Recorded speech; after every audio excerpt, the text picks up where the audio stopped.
Cheers. Uh, little breakfast, little Tim Hortons. Today is, um,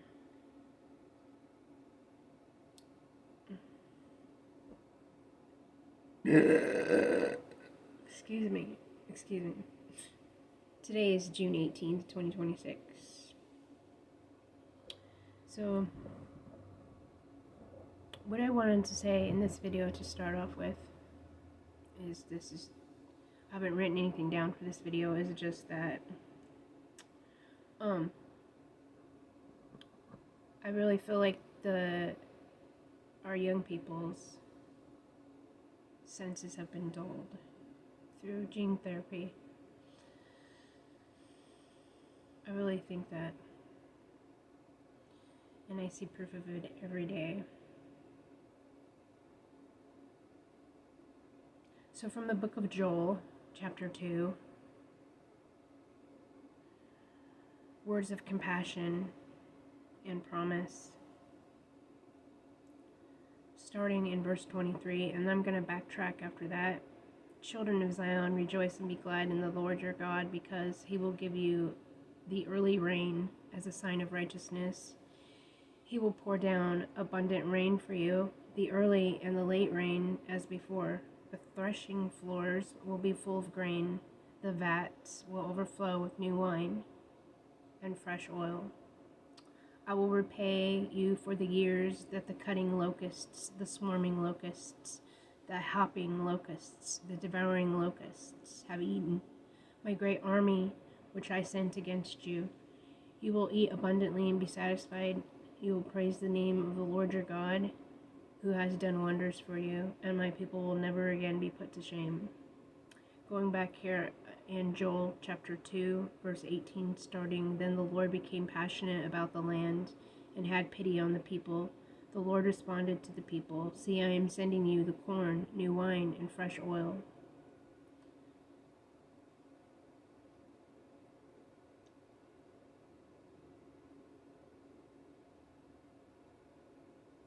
You will be fully satisfied by it, and I will no longer make you a disgrace among the nations. I will remove the northern army far from you, and drive it into a dried up and desolate land in front of the eastern sea, and its rear into the western sea. Its stench will rise up, its stink will come to the surface.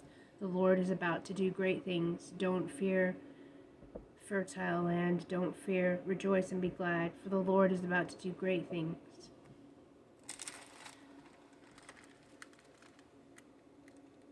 So from the book of Wisdom, chapter 14, starting in verse 1, imagine this, a man is preparing for a trip. He's about to board a ship that must sail through rough waves. So the man cries out for protection to a little piece of wood that is even more flimsy than the boat that will carry him.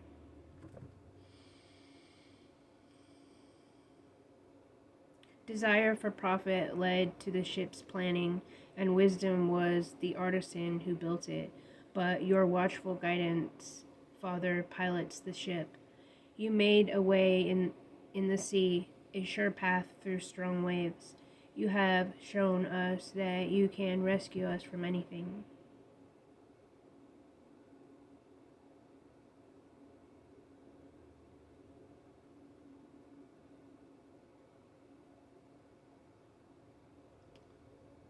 So that even those who have no skill can be put out to sea.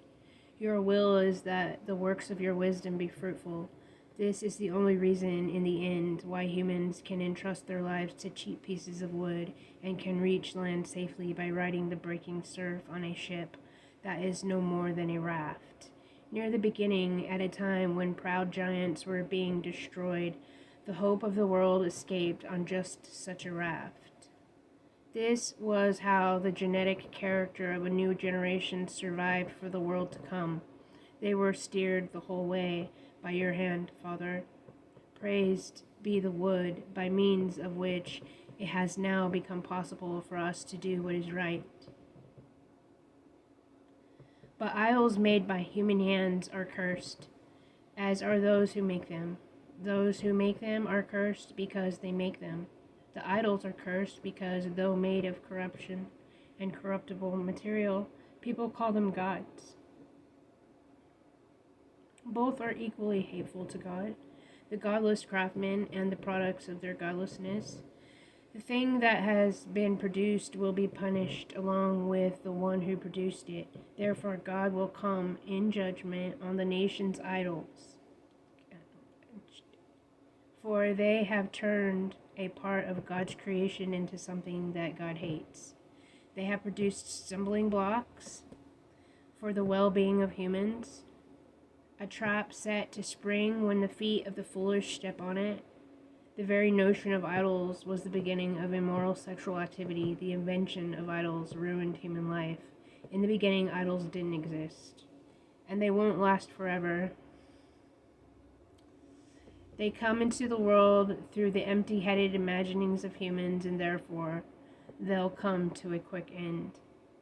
Imagine a father overcome with grief at the untimely death of his child. In his grief, he makes an image of the child, the person who was once a corpse. He now honors as a god. He passes it on to those under his authority, along with certain mysteries and special ceremonies. As time goes by, his godless custom becomes tradition. It's tradition.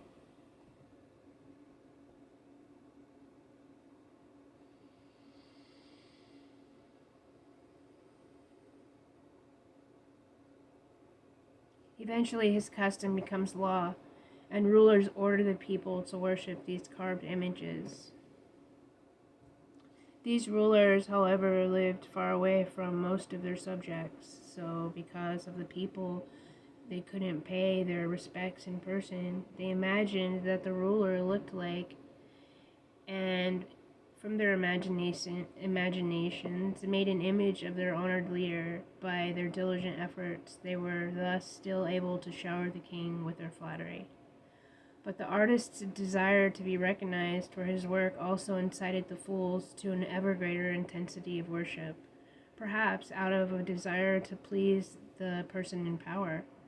The artist makes the most of his artistic skill to fashion an even more beautiful and perfect image.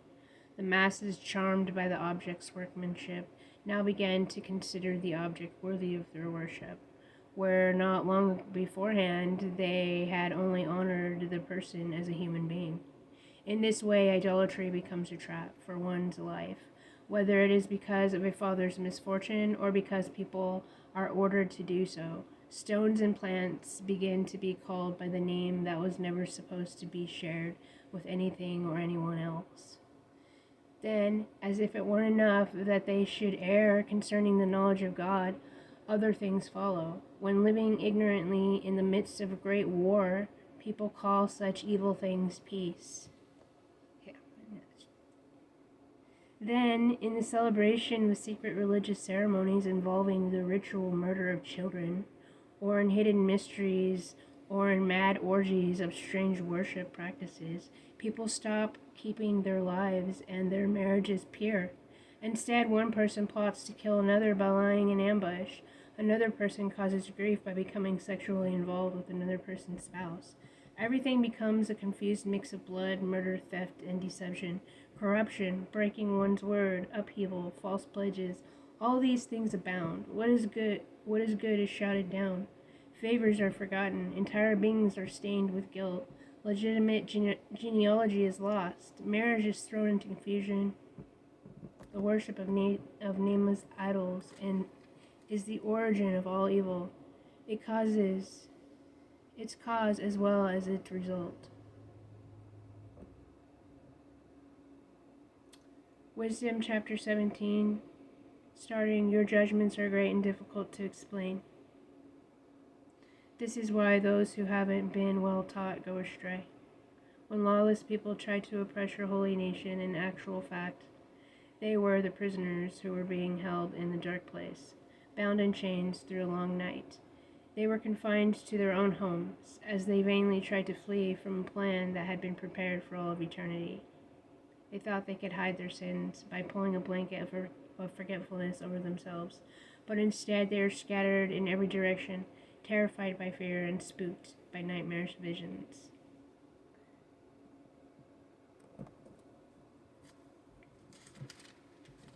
Wisdom chapter 19, verse 13. In contrast, punishments rained down upon the sinners, but not before they were given a clear warning through violent thunder. It was right for them to suffer for their evil deeds and for their hatred of the immigrants in their midst.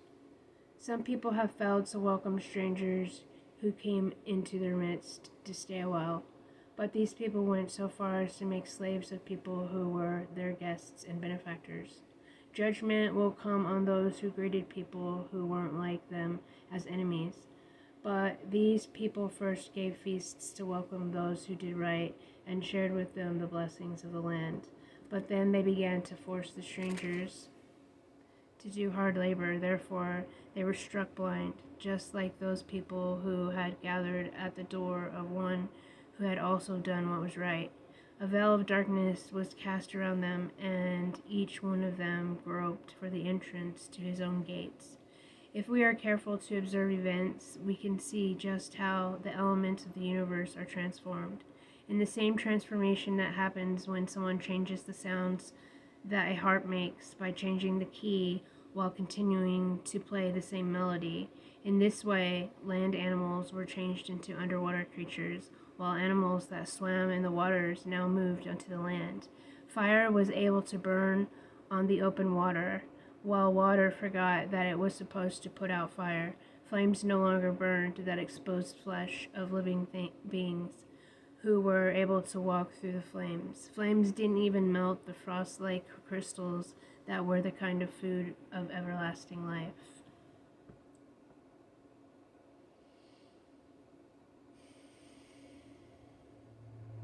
In every way, Lord, you have made your people great and given them great honor.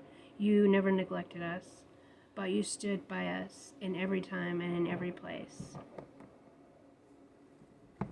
So that's the word I have for today. I hope it blesses you.